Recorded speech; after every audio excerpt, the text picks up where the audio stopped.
మాసం చివరి శుక్రవారం సందర్భంగా డిప్యూటీ సీఎం పవన్ పిఠాపురం నియోజకవర్గం ఆడపడుచులతో సొంత నిధులతో పాదగయలో సామూహిక వరలక్ష్మి వ్రతాలు నిర్వహిస్తున్నారు. ఈ పూజల్లో పాల్గొనే మహిళలకు తన సొంత ఖర్చుతో ప్రత్యేక కానుకగా 12,000 చీరలు అందజేశారు.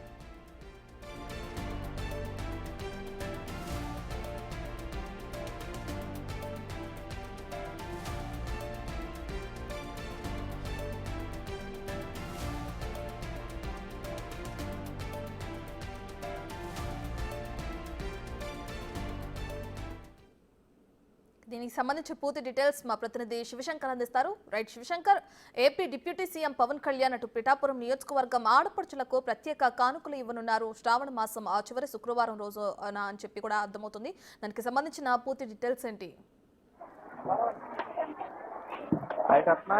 చూసుకుంటే ఇక్కడ పిఠాపురం నియోజకవర్గంలో ఆధ్యాత్మిక శోభ అయితే అల్లుకుందని చెప్పాలి. ఏదైతే పిఠాపురం నియోజకవర్గానికి సంబంధించి పవన్ కళ్యాణ్ అయితే ఆడపడుచులందరికీ కూడా సుమారుగా 12,000 చీర సారీ పంపించున్నారు.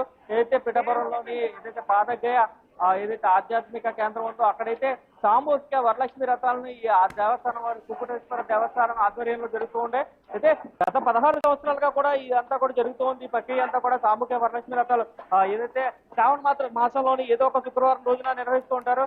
ఈ నేపథ్యంలోనే ఏదైతే శ్రావణ మాసంలో ఈ నిర్వహించే సామూహిక వరలక్ష్మి రథాలకైతే ఆడవారికి చిరసారి కూడా ఎమ్మెల్యే ఎవరైతే ఉంటారో ఆ ఎమ్మెల్యే ఇవ్వడం అనుమతిగా వస్తూ ఉంది. ఇదే నేపథ్యంలో చూసుకున్నట్లయితే మనకి ఇప్పుడు డిప్యూటీ సీఎం పవన్ కళ్యాణ్ అయితే సుమారుగా 24,000 మందికి అయితే అందించమని చెప్పడం జరిగింది. అయితే ఇక్కడ ఆలయ ప్రాంగణంలో అంత సామర్థ్యం లేదు కాబట్టి వాళ్ళు ఏదైతే చెప్తున్నారో వారి బట్టి 6,000 మందికి అయితే ఆలయంలో అయితే మనం ఏదైతే వరలక్ష్మి రథాలను నిర్వహించగలమని చెప్పారు. అయితే 6,000 చీరలు ఇక్కడ పంచిపెట్టున్నారు. అదే 6,000 చీరలు సారా ఇక్కడ పంచిపెడుతున్నారో ఈ నేపథ్యంలో చూసుకున్నట్లయితే ఇంకా ఇంటి వద్ద ఎవరైతే చేసుకుంటారో ఆఖరి శ్రావణ శుక్రవారం కాబట్టి ఇంటి వద్ద నిర్వహించుకునే వారికి కూడా వరలక్ష్మి రథాలకి ఏదైతే డిప్యూటీ సీఎం పవన్ కళ్యాణ్ అయితే చీర సారిని కూడా అందించారు.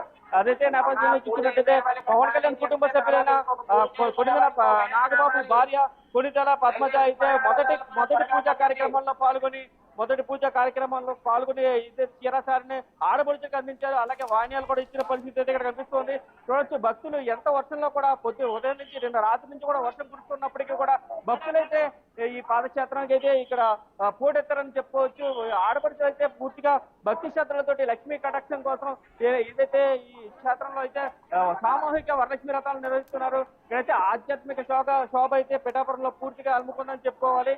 ఈ నేపథ్యంలో చూసుకున్నట్లయితే ఎవరైతే ఆడపడుతున్నారో వారందరూ కూడా ఎటువంటి అసౌకర్యం కలగకుండా అయితే బ్యాచ్ కి 1,500 చొప్పున ఏదైతే ఉదయం 5 గంటల నుంచి ఇప్పటి వరకు కూడా బ్యాచ్ కి ఏదైతే 1,500 మంది చొప్పున మొత్తం 4 బ్యాచ్ల కింద అయితే 5 గంటల నుంచి 12 గంటల వరకు ఈ సామూహిక వరలక్ష్మి వ్రతాలను అయితే నిర్వహించనున్నారు. ఇది ఇక్కడ తాజా పరిస్థితి. రైట్ శివశంకర్, అయితే ఏదైతే కానుకలు అందించనున్నారో అటు మహిళలకి పిఠాపురం నియోజకవర్గంలో ఈ కార్యక్రమం పవన్ కళ్యాణ్ చేతుల మీదుగానే జరగనుందా? ఈ కార్యక్రమంలో ఎవరెవరు పాల్గొనున్నారు? పవన్ కళ్యాణ్ ఆధ్వర్యంలోనే అయితే జరుగుతుంది. కానీ పవన్ కళ్యాణ్ కుటుంబ సభ్యులైన కొణిదెల పద్మజ అయితే ఇక్కడ ఈ ఏదైతే చీరల డిస్ట్రిబ్యూషన్ ఉందో దాన్ని 1000 మందికి స్వయంగా ఆమె చేస్తూ ఆమె అందించారు. అయితే ఎమ్మెల్సీ ఎవరైతే హరిప్రసాద్ ఉన్నారో జనసేన ఎమ్మెల్సీ హరిప్రసాద్ ఆయనకి సంబంధించి ఆయనైతే ఇక్కడ ఈ కార్యక్రమం అంతా కూడా పూర్తిగా ఆయన సమక్షంలోనే నిర్వహిస్తున్నారు. ఆయన సమక్షంలోనే ఈ పూజా కార్యక్రమాలన్నీ కూడా దగ్గరుండి పర్యవేక్షించిన పరిస్థితి కనిపిస్తుంది. ఏదైతే పవన్ కళ్యాణ్ కుటుంబ సభ్యులు కూడా వచ్చి వారి చేతుల మీదుగా అయితే చీరసారే పంచిపెట్టడం వాయినాలు ఇవ్వడం తోటి అయితే ఇక్కడ భక్తులు ఎవరైతే వరలక్ష్మి రథాన్ని చేసుకోవడానికి వచ్చిన భక్తులందరూ కూడా చాలా ఆనందం వ్యక్తం చేస్తున్న పరిస్థితి అయితే ఇక్కడ కనిపిస్తుంది. Right, thank you Shivshankar.